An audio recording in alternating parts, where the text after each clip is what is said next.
Então, todos nós ansiamos que Copenhague, a COP15 em Copenhague, comece de fato a dar um valor para esse grande serviço ambiental de redução do desmatamento, que o protocolo de Kyoto não considerou, mas é um enorme serviço ambiental.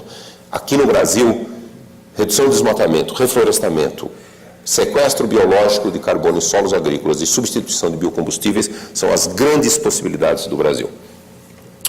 Eu quero mostrar só dois resultados, riscos sistêmicos para a Amazônia. A Amazônia, é lógico, o desmatamento emite, aumenta o aquecimento global, mas a Amazônia também está do lado perdedor das mudanças climáticas, a floresta, a biodiversidade, que elas são, as florestas tropicais, elas evoluíram em milhões de anos em climas mais estáveis ou de lenta variação, como épocas glaciais e épocas interglaciais, que levam dezenas de milhares de anos.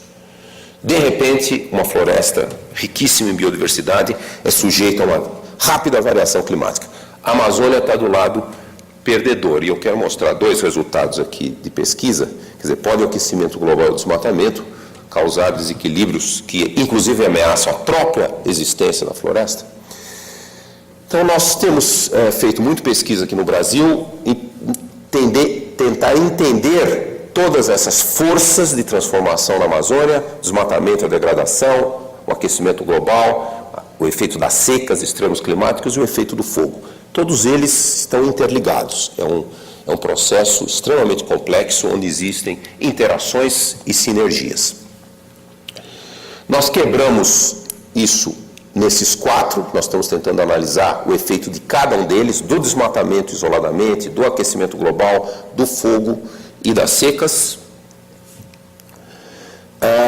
tentando responder uma pergunta importante do ponto de vista científico, mas também prático, é se a floresta, que aqui é representada pela cor verde, savana, cerrados do Brasil Central, essa cor, essa aqui é caatinga do Nordeste, se pode haver um desequilíbrio e a floresta ser substituída em boa parte por vegetação de cerrado, com uma grande perda de biodiversidade e uma grande emissão de gás de efeito estufa para a atmosfera. A primeira coisa que eu mostro é um resultado dessa pergunta, como que o desmatamento pode causar efeitos nesse desequilíbrio, e um resultado que nós utilizamos modelagem matemática do sistema climático, em que nós vamos gradativamente, nesse modelo matemático, substituindo de 100% de floresta, aqui em verde, nós vamos, entre aspas, desmatando a Amazônia, aos poucos, até chegar a 100% no caso, nesse estudo, pastagem. Nós fizemos isso com substituição com soja e outros tipos de vegetação.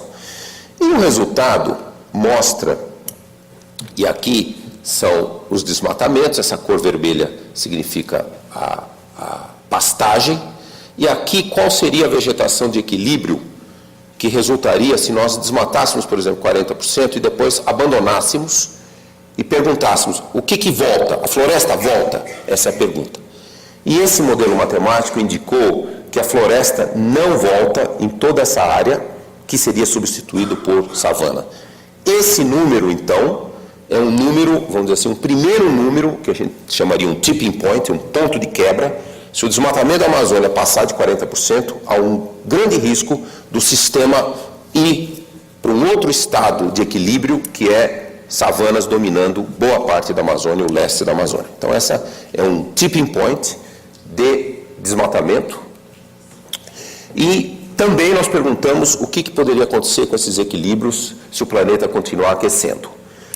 Essas cores são as mesmas coisas, floresta, savana e caatinga, e nós colocamos cenários do IPCC, 20 diferentes cenários, aqui no caso são 15 diferentes cenários do IPCC, o que cada um faz. Por exemplo, esse cenário aqui, a floresta praticamente fica confinada nos Andes, desaparece. Em alguns outros cenários, a floresta continua, como esse. Então, olhando os 15 cenários, nós chegamos...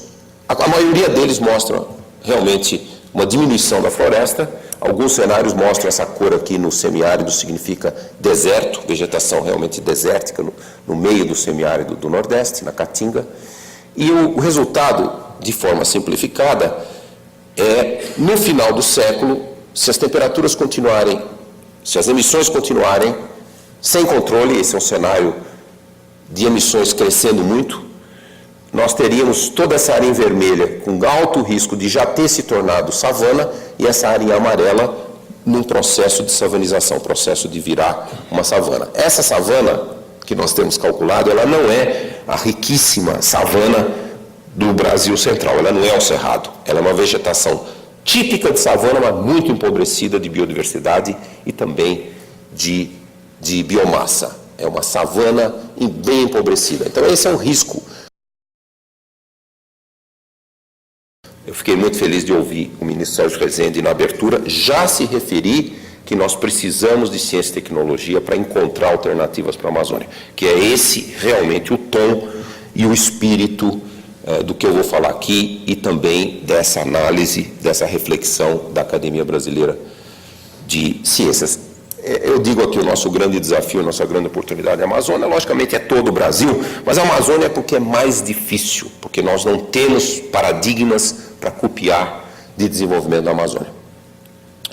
Realmente, nós necessitamos um novo modelo para todas as regiões tropicais. O modelo de substituição da floresta por agricultura de latitudes não tropicais, ele não é muito rentável, ele não traz uma grande riqueza e ele tem um custo ambiental muito grande. A dificuldade é que nós não temos de onde copiar. Não há um país tropical com recursos naturais que tenha atingido o grau de país desenvolvido e preservado seus recursos naturais. Na verdade, não há país tropical plenamente desenvolvido. Ainda as regiões tropicais são fornecedores de matérias-primas com menor valor agregado. Qual é o diagnóstico que nós podemos fazer? A bioprospecção, que reserva talvez um enorme potencial para o futuro, ela ainda não trouxe resultados concretos para os países tropicais. É um fato. É um potencial futuro, mas sem uma realização presente. Essas abordagens tradicionais, como eu já falei, elas têm custos sociais e ambientais altos, quer dizer, não, como eu mencionei, 750 mil quilômetros quadrados desmatados na Amazônia, e isso contribui com menos de 0,5% do PIB brasileiro. Não é uma riqueza que se traduz em grande benefício